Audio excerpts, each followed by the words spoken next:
Welcome to J news. Srikakulam జిల్లా పోలాకి గ్రామంలో మకర సంక్రాంతికి నెల రోజుల ముందుగానే హిందూ సంప్రదాయాలను గుర్తు చేస్తూ మేలుకొలుపు బృందం ప్రత్యేక కార్యక్రమాలు నిర్వహిస్తోంది.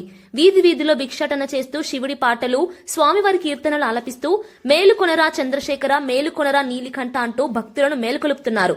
పోలాకి గ్రామంతో పాటు చుట్టుపక్కల ఉన్న 10 గ్రామాలకు వెళ్లి ప్రతిరోజు ఈ కార్యక్రమాన్ని కొనసాగిస్తున్నారు.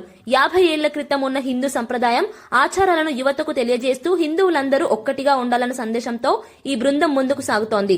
దార్లపూడి శివరామకృష్ణ, ఎర్రి నరసింహ, తోనంగి జమయ్య, డోల హేమసుందర్, గోవింద్, ఇందిరాపు శ్రీను తదితరులు ఈ మేలుకొలుపు బృందంలో కీలకంగా పాల్గొంటున్నారు.